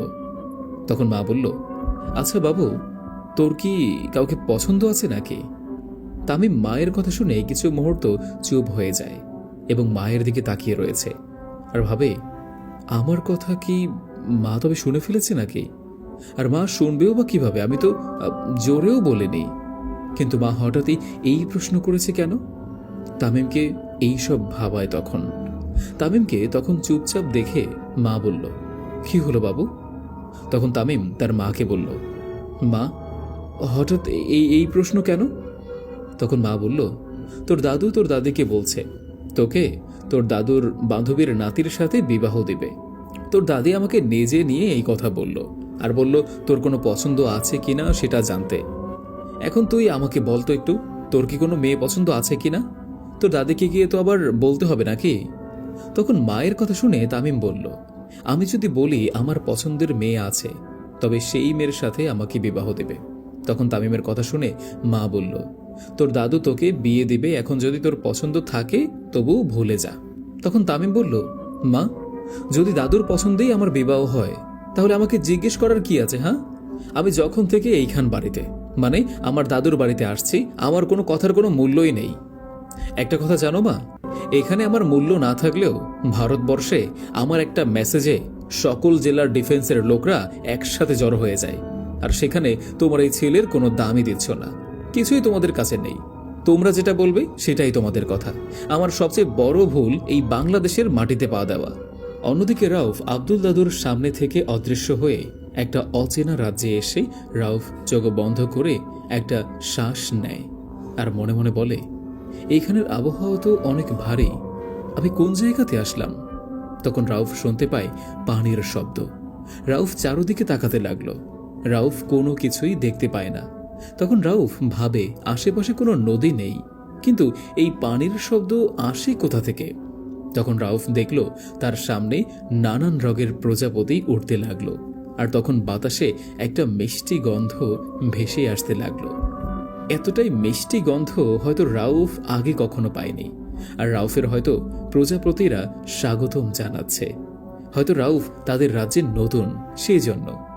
রাউফ এক পা করে পানির শব্দের দিকে আগাতে লাগলো, আর প্রজাপতিরাও রাউফের সাথে সাথে ওরে চলতে লাগলো। তখন রাউফ মনে মনে ভাবতে লাগলো, যদি আমার সাথে রিমি থাকতো তবে আজকে অনেক অনেক খুশি হতো। তখন রাউফ দেখতে পায় তার সামনে বেশ ছোট্ট একটা নদী, আর নদীর চারপাশে নানান রকমের ফুল। তখন রাউফ বুঝতে পারে এই মিষ্টি ঘ্রাণটা এই ফুলের। তখন রাউফ নদীর কাছে যায়, আর নদীর পানি এতটাই পরিষ্কার যে নদীর তলদেশে যা কিছু আছে সব পরিষ্কারভাবে দেখা যাচ্ছে। রাউফ দেখে নদীতে নানান রকমের ছোট বড় মাছ সাঁতার কাটছে, আর নদীর পাশে ছোট্ট ছোট্ট নানান রকমের পাথর রয়েছে। রাউফের তখন মনে হতে লাগলো, সে কি কোনো রূপকথার জগতে রয়েছে নাকি? তখন রাউফ শুনতে পায় একটা করুণ বাঁশির সুর, আর এই বাঁশির সুর এতটাই রাউফকে মুগ্ধ করে। রাউফ এক মনে বাঁশির সুরের সাথে সাথে চলতে লাগলো সামনের দিকে। রাউফ কিছু বুঝতে পারছে না, আসলেই সে কোথায় আছে। রাউফ তখন বাঁশির সুরে সুরে হাঁটতে লাগলো। হঠাৎ রাউফ দেখতে পায় তার সামনে একটা দিঘি। রাউফ দিঘির পাড়ে দাঁড়িয়ে রয়েছে, আর দিঘির ওপার থেকে বংশীর সুর ভেসে আসতে লাগলো। রাউফ ভালোভাবে দিঘির পানিতে তাকিয়ে দেখে অনেক বড় দুটো রাজাহাঁস পানিতে ভেসে আছে, আর এই হাঁসের চোখ দিয়ে দিনের বেলায়ও আলোর রোশনি বের হচ্ছে। তখন রাউফ দিঘির পাড়ে তাকিয়ে দেখে একটা 20 থেকে 22 বছরের মেয়ে দিঘির পাড়ে বসে রয়েছে, আর মেয়েটার ঘন কালো চুল দিঘির পাড় থেকে দিঘির পানিতে নেমে এসেছে। মেয়েটার পরনে সাদা উজ্জ্বল ড্রেস, মুখে হাসি, চোখে হয়তো রয়েছে ঘন কাজল। আর মেয়েটার পাশে বসে রয়েছে একটা ছেলে। ছেলেটার বয়স হয়তো মেয়েটির বয়সই হবে। তখন রাউফ ভালোভাবে দেখল যে এই বংশীটা ছেলেটাই বাজাচ্ছে, আর হাঁস দুটো দিঘির পানিতে ভেসে রয়েছে। রাউফ ভাবতে লাগলো, এই ছেলে মেয়ে কে? এরা কি মানুষ? এদের গায়ে আমাদের মতো কি রক্ত রয়েছে, নাকি এরা কোনো পরী বা জিন? রাউফ দিঘির হাঁটু পানিতে নেমে অজু করে নিল, আর দিঘির পাড়ে একটা নির্দিষ্ট জায়গায় নামাজ আদায় করে, মোনাজাতে আল্লাহর কাছে ফরিয়াদ করে। রাউফের চোখ ভেজা আর ঠোঁট কাঁপে, এবং ধীরে ধীরে রাউফ বলে, হে আমার সৃষ্টিকর্তা, হে আমার রাউফ, হে আমার দিনের আলো দেখানোর প্রতীক, আপনি তো সব জানেন। আপনি জানেন আমার অন্তরে কি লুকিয়ে আছে। আপনি জানেন আমি বাইরে যতটাই চুপ, ভেতরে ততটাই ভাঙা। আমি তো কাউকে কিছুই বলি না, শুধু রাতের আকাশে তাকিয়ে আপনাকেই ডাকি। আজ আবারও ডাকছি। রব, দয়া করে আমার অন্তরের প্রতিটা ইচ্ছা আপনি পূরণ করুন। যদি না পারেন সব দিতে, তবে অন্তত সেটাই দিন যেটা পেলে আমি ভেঙে না পড়ি। শুধু আপনাতেই ফরিয়াদ করি। তারপর নিঃশব্দ কান্নায় সেজদায় মাটি ভিজিয়ে যায় রাউফের চোখের জল। তখন রাউফ নামাজ শেষ করে উঠে দাঁড়িয়ে দেখে তার দুপাশে দিঘির ওপারের যেই ছেলে আর মেয়ে দুটো ছিল তারা কাছে দাঁড়িয়ে রয়েছে। আর রাউফকে দেখে তারা দুজনে একসাথে হাসি দিয়ে বলল, ঘাবড়াবেন না, আর ভয়ও পাবেন না, আপনি নিরাপদে আছেন। তখন রাউফ কাঁপা কাঁপা গলায় বলল, আগে আমি কি আপনাদের একটা কথা জিজ্ঞেস করব? তখন রাউফের কথা শুনে মেয়ে আর ছেলেটা একসাথেই বলে উঠল, জি বলুন, আপনি কি জানতে চান আমাদের কাছে? তখন রাউফ বলল, আপনারা কি আমার মতো মানুষ? তখন রাউফের কথা শুনে ছেলে আর মেয়েটা বলল, আপনি জানেন আমরা কে, তারপরেও আপনার মনে এমন সন্দেহ? আমি হলাম পরী, আর ও হলো জিন। আর আপনি বর্তমানে মুসলিম জিন আজমান ফায়েকের রাজ্যের ভিতরে আছেন। আপনার দাদু হলো তার বন্ধু এই মুসলিম জিন আজমাইন ফায়েক। আপনার বিপদ দেখে আপনার দাদু মুসলিম জিন আজমাইন ফায়েকের সাথে কথা বলে আর আপনাকে এখানে পাঠানো হয়েছে। তখন রাউফ বুঝতে পারে এটা তার আব্দুল দাদুর কাজ। তখন রাউফ ছেলে আর মেয়েটা মানে পরি আর জিনটাকে জিজ্ঞাসা করল, আপনাদের নাম কি? রৌফের কথা শুনে পরিটা আগে বলল, আমি পড়শি। জিনটা বলল, আমি মাহির। তখন রাউফ বুঝতে পারে ছেলে জিনটার নাম মাহির আর মেয়ে পরিটার নাম পড়শি। তখন রাউফ জিন আর পরিটাকে বলল, বাহ, আপনাদের নাম তো অনেক সুন্দর, মায়া জড়ানো একদম। রাউফের কথা শুনে পরিটা বলল, আপনি আমাদের সাথে আসুন। পরিটার কথা শুনে রাউফ চলতে লাগলো। বেশ কিছুটা পথ যাওয়ার পর রাউফ দেখতে পেল দিঘি থেকে অনেকটা ভেতরে একটা ফলের বাগান, আর বাগানে রয়েছে নানান রকমের ফল। এমন ফল রাউফ আগে কখনো দেখেনি। বাগানের ভিতর থেকে চলার সময় রাউফ দেখতে পেল অনেক মানুষের মতো জিনেরা বাগানে কাজ করছে। বেশ কিছুক্ষণ চলার পর রাউফ একটা বাড়ির সামনে এসে দাঁড়ায়। রাউফ দেখতে পেল দোতলা একটা কাঠের ঘর, আর ঘরে রয়েছে নানান রকমের কারুকাজ। রাউফকে পড়শি মানে পরিটা বলল, আপনি আমার সাথে ঘরের ভেতরে প্রবেশ করুন। এইদিকে আবার হায়নাদের সর্দার রক্তচোষা গফুর বলল, এই মানুষ আসলেই ছলনাময়ী। এই মানুষ কখন কি করে সেটা আমাদের বুঝতে অনেক দেরি হয়ে যায়, আর যখন আমরা বুঝতে পারি তখন আর সময় থাকে না। হে আমার হায়নারা, আমরা তো কথা দিয়েছি আব্দুলের পরিবারের কোনো ক্ষতি করতে পারবো না, কিন্তু আমরা তো এটা কথা দেইনি যে আব্দুলের কোনো আত্মীয় স্বজনের ক্ষতি করব না। তখন হায়নাদের সর্দার রক্তচোষা গফুর আবার বলল, আমি কি বলতে চাইছি সেটা হয়তো তোমরা বুঝতে পারছো, তোমরা সবাই বুঝতে পারছো। তখনই একটা হায়না এসে বলল, আমাদের একটু বুঝিয়ে বললে ভালো হতো হে আমাদের হায়নাদের সর্দার। তখন হায়নাদের সর্দার রক্তচোষা গফুর বলে উঠল, হে আমার মূর্খ হায়নার দল, তবে শোনো তোমরা, আমরা আব্দুলের কাছের যত ঘনিষ্ঠ আত্মীয় রয়েছে তাদের হত্যা করব, কিন্তু এটা আমাদের মাথায় রাখতে হবে আব্দুলের পরিবারের কোনো সদস্য কিনা। তখন হায়নাদের সর্দার রক্তচোষা গফুরকে বলল, হে সর্দার, আব্দুলের পরিবারের মোট সদস্য 6 জন। আমরা এই 6 জন ছাড়া আব্দুলের সব ঘনিষ্ঠ আত্মীয়দের ধরে ধরে হত্যা করব। তখন হায়নাদের সর্দার রক্তচোষা গফুর বলল, হ্যাঁ, তোদের আমি মূর্খ ভাবি, আসলে তোরা মূর্খ না। তখন হায়নাদের সর্দার রক্তচোষা গফুর বলল, আব্দুলের আত্মীয়দের শুধু হত্যা করলেই হবে না। তখনই একজন হায়না বলল, হবে না মানে? আপনি তো এখন বললেন হত্যা করতে, আবার বলছেন হবে না? আপনার কথা আমরা বুঝতে পারি না। হায়নার কথা শুনে রক্তচোষা গফুর বলল, তোদের কথা শুনে তোদের আবারও মূর্খ বলতে বাধ্য হলাম। তোদের প্রশংসা করলে না তোর আবার মূর্খের মতো কাজ করে বসিস। তখনই হায়নাদের সর্দার রক্তচোষা গফুর বলল, এই আব্দুল আমাকে তার বাড়ির সীমানা থেকে বের করে দিয়েছে, আর তার সাথে বলেছে আমার গা থেকে নাকি গন্ধ বের হচ্ছে। আমরা আব্দুল দাদুর এই ঘনিষ্ঠ আত্মীয়দের এমনভাবে হত্যা করব যেন সব দোষ আব্দুলের হয়। যেমন ধর, আমরা আব্দুলের একটা আত্মীয়কে হত্যা করে লাশের পাশে রক্ত দিয়ে চিরকুট লিখে রেখে আসব, আর সেই চিরকুটে লেখা থাকবে আব্দুলের জন্য একে হত্যা করেছি। তখন যাকে আমরা হত্যা করব তার পরিবারের সদস্যদের সাথে আব্দুলের সম্পর্ক নষ্ট হয়ে যাবে, আর তখন আব্দুল বুঝতে পারবে হায়নাদের সর্দার রক্তচোষা গফুর কে জিনিস। তখন একটা হায়না বলল, তবে তো এখন আমাদের খোঁজ নেওয়া দরকার, এই বুড়ো আব্দুলের ঘনিষ্ঠ কে কে রয়েছে। তখন রক্তচোষা গফুর বলল, অবশ্যই খোঁজ নিয়ে আমাকে জানা। তখন একটা হায়না চলে যায় খোঁজ নিতে। প্রায় 2 ঘন্টারও বেশি সময় করে এসে বলল, সব খোঁজ নিয়ে আসলাম। তখন হায়নাদের সর্দার রক্তচোষা গফুর বলল, এখন বল। তখন হায়না বলল, আব্দুলের তেমন কোনো ঘনিষ্ঠ আত্মীয় দেখি নেই, তবে আব্দুলের গ্রাম থেকে পরের গ্রামে আব্দুলের বন্ধু রয়েছে, আর এই বন্ধুর পরিবারের সাথে আব্দুলের অনেক ভালো সম্পর্ক রয়েছে। তখন এই কথা শুনে রক্তচোষা গফুর বলল, তবে আমাদের প্রথম আব্দুলের বন্ধুকেই হত্যা করতে হবে, তারপরে বন্ধুর পরিবারকে। এই বলে রক্তচোষা গফুর ভয়ানকভাবে হাসতে লাগল আর বলল, তোরা এখনো অপেক্ষা করতেছিস কেন রে? আব্দুলের বন্ধুকে ধরে নিয়ে আয়, আমি এই বটগাছের সবচেয়ে উঁচু ডালে হত্যা করে উল্টে ঝুলিয়ে রাখবো ওকে। তখনই সব হায়নারা বলল, হ্যাঁ মালিক, সেটাই হবে। আর আব্দুলের বন্ধু কে সেটা তো আপনারা জানেন, তারপরেও আমি বলি, আব্দুলের বন্ধু হলো তামিম, মানে রাহুর দাদু মাসুদ খান। সালটা 1958, 24 তারিখ, রোজ সোমবার। আকাশে হালকা হালকা ঝিরঝির করে বৃষ্টি পড়ছে। তখন মাসুদ খান তার স্ত্রীকে বলল, আমি অফিসে যাব, আর তুমি চিন্তা করো না, ঠিক মতোই চলে আসবো আমি। আর রাতে যদি আমার ফিরতে একটু দেরি হয় তবে চিন্তা করো না। তখন মাসুদ খান তার বিছানার পাশের ড্রয়ার থেকে একটা বিদেশি 250 হাতের লেজার পিস্তলটা বের করে কমরের ভেতর ভরে নেয়, আর সাথে কিছু ম্যাগাজিন অ্যামো।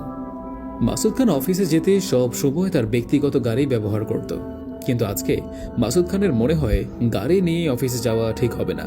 কিন্তু কেন এমনটা মনে হয় মাসুদ খান বুঝতে পারে না।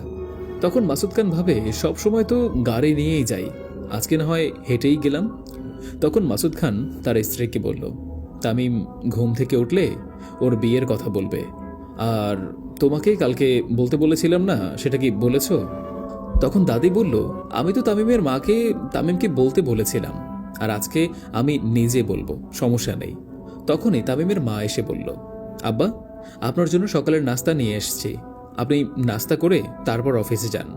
তখন তামিমের মায়ের কথা শুনে তামিমের দাদু মাসুদ খান বলল, বৌমা, এখন সময় নেই, আমি অফিসেই নাস্তা করে নিব। তখন মাসুদ খান তার ঘর থেকে পা দিল বাইরের দিকে।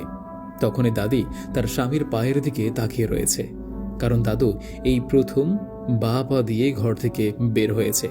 আর গ্রামে এটা একটা কুসংস্কার রয়েছে। কিন্তু দাদি আর দাদুকে কিছুই বলল না। যদি দাদু রেগে যায় আবার এই কথা শুনে? দাদি মনে মনে বলল, হে আল্লাহ, আমার স্বামীর যেন কোনো বিপদ না হয়। এদিকে দাদু পায়ে হেঁটে তার অফিসে যেতে লাগলো। ঘন্টা দুয়েক পর মাসুদ খান, মানে তামিমের দাদু মাসুদ খান তার অফিসের কাছে আসে। অনেকদিন পর অনেকক্ষণ হাঁটার কারণে মাসুদ খানের শরীরটা ক্লান্ত আর হালকা লাগছিল। অফিসের কর্মচারীরা মাসুদ খানকে পায়ে হেঁটে আসতে দেখে অফিসে এসে অনেক অবাক হয়ে যায়। তাদের এমন অবস্থা যে আকাশের চাঁদ হয়তো মাটিতে নেমে এসেছে। যখন একজন বলল, স্যার, আজকে আপনি পায়ে হেঁটে আসলেন? তখন মাসুদ খান মুচকি হেসে বলল, পায়ে হেঁটে আসতে ভালোই লাগে, এখন থেকে ভাবছি পায়ে হেঁটেই আসব। এই বলে মাসুদ খান তার অফিসে চলে যায়। অফিসে মাসুদ খান কাজ করতে লাগলো। একসময় বিকেল গড়িয়ে সন্ধ্যা, আর সন্ধ্যা গড়িয়ে রাত। মাসুদ খান ভুলেই গিয়েছে কাজ করতে করতে যে সে পায়ে হেঁটেই অফিসে এসেছে। হঠাৎ করেই মাসুদ তার অফিসের ঘড়ির দিকে তাকিয়ে দেখে রাত 9টা বেজেছে। মাসুদ খান তো ভাবে, রাত যতই হোক না কেন আমার গাড়ি রয়েছে, প্রতিদিনের মতো সমস্যাই হবে না। কিন্তু অফিস ছুটির পর মাসুদ খান নিচে নেমে বুঝতে পারে সে তো আজ গাড়ি নিয়ে আসেনি, পায়ে হেঁটে এসেছে। আর অন্যদিকে হায়নাদের সর্দার রক্তচোষা গফুর, তামিমের দাদু, মানে মাসুদ খানের জন্য অপেক্ষা করছে কখন সে আসবে তাদের কাছে, তাদের আওতার ভিতরে। অন্যদিকে তামিম তার ঘরে বসা। তখন মা এসে বলল, এই তামিম। তখন তামিম বলল, হ্যাঁ মা, বলো। তখন মা বলল, তোর দাদি নিচে তোকে ডাকছে একটু। তখন তামিম বলল, মা, দাদি এই সময় আবার কেন ডাকছে আমাকে? তখন মা তামিমের কথা শুনে বলল, সেটা আমি জানবো কিভাবে, তুই নিচে গিয়ে দেখে আয় না তোকে কেন ডাকছে। তখন তামিম বলল, আচ্ছা মা, আমি যাচ্ছি। এই বলে তামিম নিচে নামতে লাগলো। আর তখন তামিমকে দাদি দেখে বলল, আয় দাদু ভাই, আমার কাছে এসে বস। তখন তামিম বলল, দাদু, তুমি আমাকে ডাকছো কেন এখন? তামিমের কথা শুনে দাদি বলল, তোকে ডাকতে আবার সময় লাগে বুঝি, হ্যাঁ? তখন তামিম বলল, দাদি কি বলবে বলো, হেয়ালি করো না তো।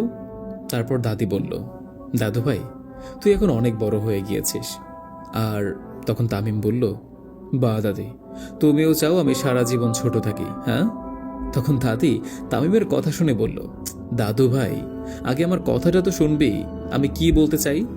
তখন তামিম বলল, তোমার কথা শুনে কি হবে বলো। তখন দাদি বলল, তোকে নিয়ে আর পারে না, আমি এই বুড়ো বয়সেও আমাকে তো একটা নাক বউ তো এনে দিয়ে নাকি? আমার ইচ্ছা হয় না নাতি বউয়ের সাথে গল্প করতে, আড্ডা দিতে? দাদির কথা শুনে তামিম বলল, বাহ, এই কথাটা তুমি বলতে পারলে দাদি। তোমার মতো একটা মিষ্টি বউ থাকতে আমি আবার বিয়ে করব, সেটা তুমি ভাবতে পারলে? এই কথা বলে তামিম হাসতে লাগলো। দাদি তামিমের কথায় কিছুটা লজ্জা পায়।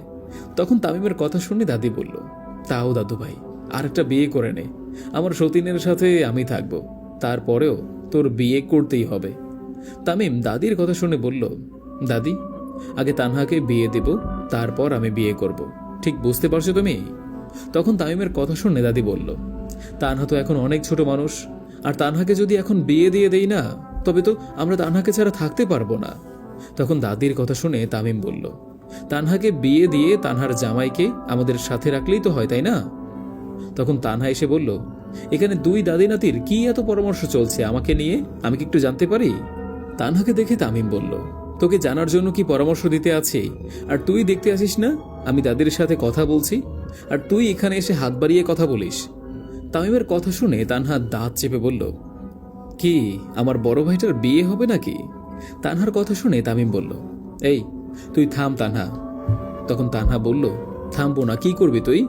তামিম বলল, এবার কিন্তু। তখন তানহা বলল, এবার কি? তখন তামিম বলল, এই দেখ আমার মাসেল, একটা যদি মারি না বাড়ির বাইরে চলে যাবি। তাই আবারও বলছি, আমাকে রাগাস না, খারাপ হবে কিন্তু। তামিমের কথা শুনে তানহা মুখে ভেঙচি কেটে বলল, হইছে হইছে, যে না মাসেল। তারপর দুই ভাই বোনের ঝগড়া দেখে দাদি বলল, তোদের দুইজনকে নিয়ে আর পারি না। উফ বাবা, কি আমার নাতি নাতনি রে। অন্যদিকে আবার আব্দুল দাদু ভাবে, হায়নাদের সর্দার রক্তচোষা গফুরকে কি রাগানোটা আমার ঠিক হয়েছে? আমি জানি হায়নারা কথার বরখেলাপ করে না, কিন্তু রউফও এদিকে আবার আর কতকাল মুসলিম জিন আজমান ফাইকের ওখানে থাকবে? কিন্তু রউফ আর কতকাল মুসলিম জিন আজমান ফাইকের রাজ্যেই থাকবে? রউফকে তো এখানে আসতে হবে। তখন যদি হায়নারা আক্রমণ করে, আমার কিছু একটা করতে হবে। এই বিপদ থেকে রাউফকে রক্ষা করতেই হবে। আব্দুল দাদুকে গভীর চিন্তিত অবস্থায় দেখে রিমি বলল, দাদু ভাই, তোমার কিছু হয়েছে? তুমি কি ভাবছো? আর রউফ কোথায়? রউফকে তো দেখছি না আমি। তখন রিমির কথা শুনে আব্দুল দাদু বলল, রিমি, দাদু ভাই, রউফ একটা কাজে গিয়েছে, আসতে অনেক সময় লাগবে, আর কাউকে কিছু বলেও যেতে পারেনি। আব্দুল দাদুর কথা শুনে রিমি বলল, কি এমন কাজ রয়েছে যে বলে যেতে পারেনি? তখন রিমির কথা শুনে আব্দুল দাদু রিমিকে আর কিছুই বলল না, আর রিমি আব্দুল দাদুকে চুপচাপ দেখে আর কিছু জিজ্ঞাসাও করল না। এদিকে রউফ পড়শির সাথে মুসলিম জিন আজমান ফাইকের রাজ্যে রয়েছে। রউফ ঘরের ভিতরে গিয়ে দেখে ঘরের ভিতর অনেক খাবার। তখন পড়শি রউফকে বলল, আপনি অনেক ক্লান্ত, আপনি এই খাবার খেয়ে বিশ্রাম করুন, আর আপনার যতদিন এখানে থাকার ইচ্ছা হয় আপনি থাকতে পারেন। রউফ অনেক ফল আর মিষ্টি খেয়ে বের হয়।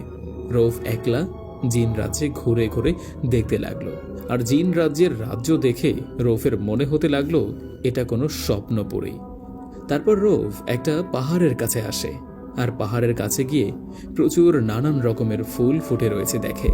সেই ফুল দিয়ে মনে হচ্ছে আলোর কিরণ বের হচ্ছে।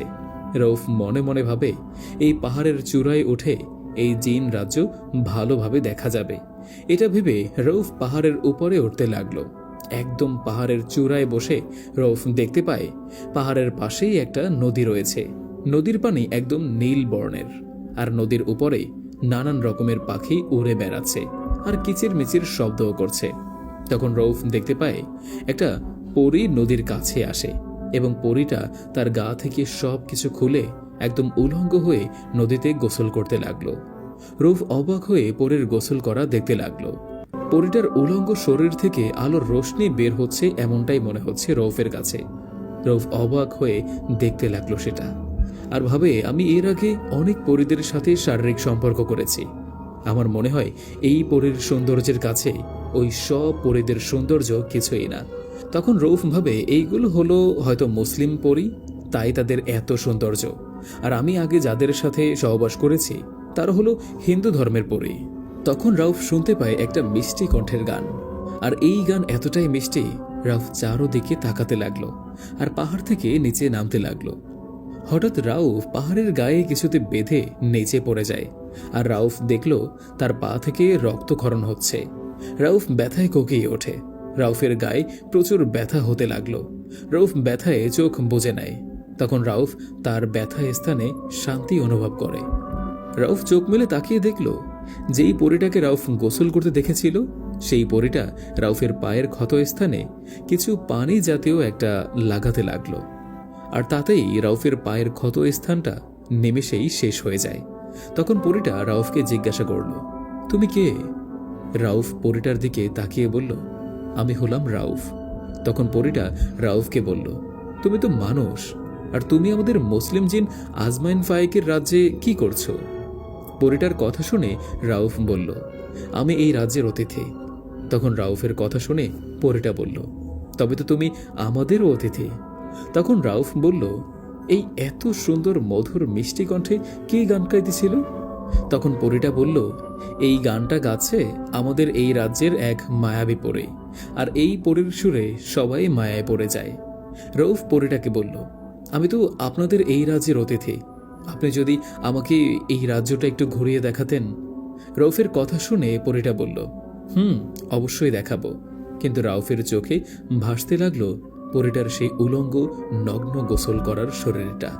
রাউফ মনে মনে এই পরীটাকেই চাই, কিন্তু এই জিন রাজ্যে বসে তো আর এইসব করা সম্ভব না।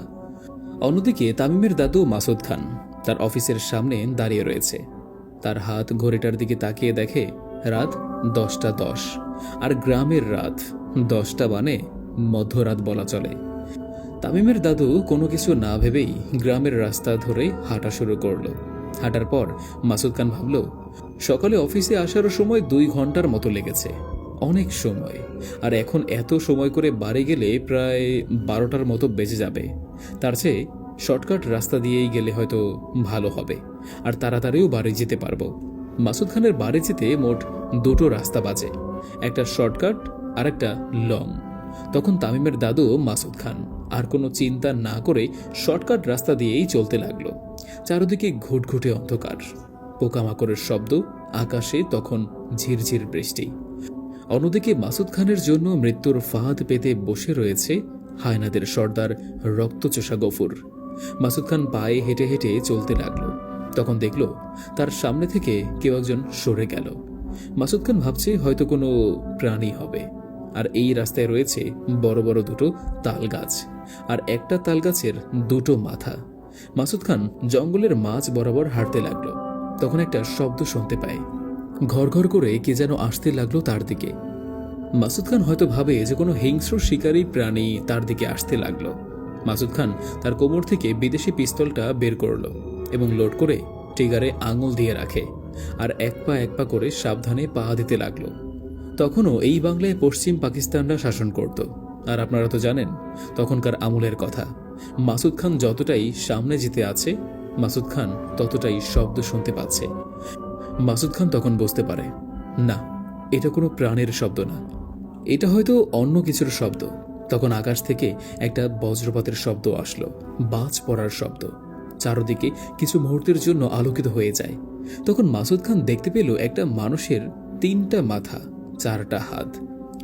মাসুদ খানের দিকে দাঁতের ওপর দাঁত চেপে এগিয়ে আসতে লাগলো। মাসুদ খান বুঝতে পারে সে কোনো খারাপ শক্তির পাল্লায় পড়েছে। তখন তার হাতের বিদেশি পিস্তল দিয়ে সাথে সাথে ট্রিগার চাপ দিয়ে দেয়। প্রচণ্ড জোরে শব্দ করে আগুনের বুলেট এগিয়ে যেতে লাগলো শা শা শব্দ করে। কিন্তু আশ্চর্যের ব্যাপার হলো, কয়েক রাউন্ড গুলি চালিয়ে দেওয়ার পরেও মাসুদ খান দেখতে পেল এই 3 মাথাওয়ালা অবয়বটার শরীরে কোনো আঘাতই করল না। তখন মাসুদ খান অনেকটা ভয় পেয়ে যায়, কিন্তু সাহস হারায় না। তখন মাসুদ খান পিছনে ফিরে যখন দৌড় দিতে যাবে, তখন দেখতে পায় আর 3 পাটি দাঁত বের করে খিলখিল করে হাসতে লাগলো। গভীর রাতে কোনো কিছুর আওয়াজ বা শব্দ অনেক দূর পর্যন্ত যায়, বা অনেক দূর থেকেও শোনা যায়। আর মাসুদ খানের পিস্তলের গুলির শব্দটা অনেক দূর পর্যন্ত চলে গিয়েছে। তখন রাতে সিদ্দিক মিয়া নামে এক জেলে মাছ ধরতে আসে। তখন গুলির শব্দ শুনতে পায়। তখন সিদ্দিক বুঝতে পারে ডাকাত পড়েছে। তখন সিদ্দিক সোজা গ্রামের দিকে দৌড়াতে লাগলো, আর সব গ্রামবাসীদের নিয়ে জোরে আওয়াজ করতে লাগলো যাতে গ্রামে ডাকাত না ঢোকে। এটা বুঝে গ্রামের মানুষ জাগত আছে, আর ডাকাতরা বুঝতে পারে আমরা ডাকাতি করতে এসেছি, এটা গ্রামের মানুষ জেনে গিয়েছে। এদিকে মাসুদ খান গ্রামের মানুষের শব্দ শুনতে পায়, কিন্তু তার চিৎকার দেওয়ার শক্তি হারিয়ে ফেলে। জিনের সাথে শারীরিক সম্পর্ক সিজন 6 পর্ব 19।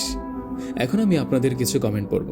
আরেকটা কথা, আমি মাহিদ, আমার সামনে ভাইবা পরীক্ষা। আমার জন্য সবাই দোয়া করবেন, দেশের জন্য যেন কাজ করতে পারি ইনশাআল্লাহ। যাই হোক, অনেক কথা বললাম। আমাদের কমেন্ট করেছেন নূর। তিনি বলেছেন, আসসালামু আলাইকুম মাহিদ ভাইয়া, আমি নূর বলছি রূপগঞ্জ থেকে। এই গল্পটা শুরু থেকে এখন অবধি শুনেই আসছি। এই গল্পটা নিয়ে অনেকে অনেক ধরনের কমেন্ট করছে, তবে আমি বলবো আপনি খুব সুন্দর করেই আমাদের কাছে উপস্থাপন করেছেন।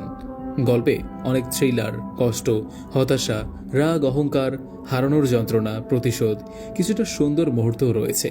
সব মিলিয়ে অসাধারণ একটি গল্প। বলতে হবে কতটা মেধা আর পরিশ্রম দিয়েছেন গল্পের লেখক আর আপনি। আপনার গল্পের রাজ্যের সকল গল্পই বেস্ট, কিন্তু জিনের সাথে সহবাস গল্পটা বেস্ট অফ বেস্ট এভার। অসংখ্য ধন্যবাদ নূর ভাই এত সুন্দর একটি কমেন্ট করার জন্য। তারপরে আমাদের সাথে আছে সৌদি আরব থেকে আলামিন ভাই। তারপরে আমাদের সাথে আছেন হোসেন রানা, যিনি সিলেট থেকে কমেন্ট করেছেন। তিনি বলেছেন, আপনার সব গল্পই শুনেই সবচেয়ে এই গল্পটাই বেস্ট লেগেছে। তারপরে আমাদের সাথে আছে নাজমুল, টাঙ্গাইল সদর থেকে।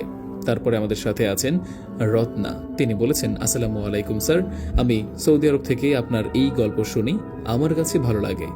তারপরে কমেন্ট করেছেন আশিক, যিনি রাশিয়া থেকে, বলছেন আপনার এই গল্প অনেক ভালো লাগে। তারপরে কমেন্ট করেছেন নিয়াজ ভাই। এর পরের কমেন্ট করেছেন শান্ত, তিনি টিকটক থেকে এসেছে, আর আমাদের গল্প তার অনেক ভালো লাগে। তারপরে কমেন্ট করেছেন রাফি রানীগঞ্জ থেকে। এরপরে কমেন্ট করেছেন সিজান, তার বাড়ি কুমিল্লা, তিনি সৌদি প্রবাসী। আমি আপনাদের প্রত্যেকটি গল্পই শুনি। অসংখ্য ধন্যবাদ সিজান ভাই। তারপরে কমেন্ট করেছেন PK আলামিন, আসসালামু আলাইকুম মাহিদ ভাই, কেমন আছেন? আশা করি ভালো আছেন। আমার বাড়ি নরসিংদী, গ্রাম হাসনাবাদ বাজার। আমি বলতেছি মালয়েশিয়া থেকে। আমি নিয়মিত আপনার গল্প শুনি, আমি সব সময় আপনাদের পাশেই আছি ইনশাআল্লাহ। আর জিনের সাথে সহবাস গল্পটা আমার কাছে অনেক ভালো লাগে। পার্ট 19 চাই ভাইয়া। জি ভাই, পার্ট 19 নম্বর পর্ব শেয়ার করে দিলাম। এরপরে কমেন্ট করেছেন কামরুল, তিনি বলেছেন, আমি কামরুল, দেশের বাড়ি মাদারীপুর, ইতালি প্রবাসী। ভাইয়া, আপনার এই গল্পটা আমার মনে হয় সব থেকে সেরা একটি গল্প। সবকিছুই বাস্তব মনে হয়। এই গল্প আরো অনেক পর্ব শুনতে চাই। হ্যাঁ ভাই, অবশ্যই শুনতে পাবেন। এরপর আমাদের কমেন্ট করেছেন মাহিয়া আক্তার। এরপর কমেন্ট করেছেন জাহিদুল, ফরিদপুর ভাঙ্গা থেকে। এরপর কমেন্ট করেছেন নীলুফা, তিনি বলছেন, আসসালামু আলাইকুম ভাইয়া, আমি নীলুফা, আমি কাতার থেকে আপনাদের গল্পগুলো শুনছি। আমার কাছে আপনাদের গল্পগুলো অনেক ভালো লাগে। অসংখ্য ধন্যবাদ নীলুফা আপু। এরপর কমেন্ট করেছেন জান্নাত, রাজবাড়ি থেকে, আর তিনি রাজবাড়ি বসে গল্প শুনছেন। তারপর কমেন্ট করেছেন আরাফাত, তিনি লিখেছেন, কোনো কথা হলো রাহু এরকম ভাবে চলে যাবে আমাদের ছেড়ে কখনোই ভাবেনি। অনেক কষ্ট লাগলো ভাই, গল্পটা হয়তো আর শোনা হবে না আজ থেকে। এই গল্পটা আজকেই শেষ। আমার কমেন্টটা পড়বেন কিন্তু। অবশ্যই আরাফাত ভাই, আপনার কমেন্ট পড়লাম, আর আপনাদের এই মূল্যবান কমেন্টের জন্য রাহুকে আবার ফেরত নিয়ে আসলাম। অবশ্যই গল্পটা শুনবেন কিন্তু। এরপর কমেন্ট করেছেন নাজমুল গাজী, আসসালামু আলাইকুম। ওয়ালাইকুম সালাম। এরপর কমেন্ট করেছেন শাহেনা, তিনি লিখেছেন, আসসালামু আলাইকুম মাহিদ ভাই, আমি শাহেনা, ঢাকা কাঁচপুরে থেকে বলছি। আপনার সবগুলো গল্প আমি শুনেছি, আমার কাছে অনেক অনেক ভালো লাগে, আপনার ফ্যান হয়ে গিয়েছি। দোয়া করেই ভালো থাকবেন। অসংখ্য ধন্যবাদ শাহেনা আপু। আপনি সময় করে একদিন বরিশালে আসবেন। বরিশাল BM কলেজের পাশে আমার বাসা। তারপরে কমেন্ট করেছেন মোহাম্মদ জুম্মান। এরপরে কমেন্ট করেছেন আরিয়াল, তিনি বলেছেন, মাহিদ ভাই, আপনার গল্পটা ভালো লাগে। এরপরে কমেন্ট করেছেন জিশান, তিনি লিখেছেন, আসসালামু আলাইকুম মাহিদ ভাই, আপনার গল্প আমার ভালো লাগে, আপনার গল্পের মধ্যে রহস্য লুকিয়ে আছে। এরপরে কমেন্ট করেছেন কাজিজুল ইসলাম, কুড়িগ্রাম থেকে, আপনার গল্প আমার ভালো লাগে।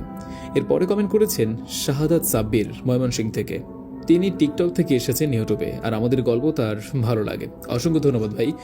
এরপরে কমেন্ট করেছেন লিমা খাতুন, আসসালামু আলাইকুম লিমা। আর এই লিমা নামটা আমার খুব কাছের একটা মানুষের নাম ছিল। এরপরে কমেন্ট করেছেন আরিয়াল ভাই, আসসালামু আলাইকুম ভাই। এরপরে কমেন্ট করেছেন মান্নান, ঢাকা থেকে। যাই হোক, আমি আপনাদের কমেন্টগুলো খুব সংক্ষিপ্তভাবেই শেষ করলাম, কারণ পুরো কমেন্ট পড়তে গেলে অনেক সময় লেগে যাবে। আপনারা এতটাই ভালোবাসা দিয়েছেন যা বলে ভাষা প্রকাশ করতে পারবো না। আর আপনাদের এতগুলো কমেন্ট সবগুলো পড়াও সম্ভব হয় না, তাই প্রথম দিক থেকে অনেকগুলো কমেন্ট পড়ে রাখলাম। যারা প্রথমে কমেন্ট করবেন তাদের কমেন্টগুলোই পড়া হবে। আর এটা জেনে খুশি হলাম, আমাদের এই গল্পটা আমাদের দেশ ছাড়াও বিভিন্ন দেশে বসে শুনতে পাচ্ছে আমাদের এই গল্পগুলো, যা প্রবাসী ভাই ও বোনেরাও আছে এর মধ্যে। আপনারা আমাদের গল্প শুনেন বলেই তো আমরা গল্প লিখতে আগ্রহ পাই। অনেক কথা বললাম। আর হ্যাঁ, আমার ইউটিউব চ্যানেলটা সাবস্ক্রাইব করবেন কিন্তু। আর এই গল্পের ফার্স্ট কমেন্টে আমার ইউটিউব চ্যানেলের লিঙ্ক পিন করা থাকবে, সবাই সাবস্ক্রাইব করবেন। ধন্যবাদ সকলকে।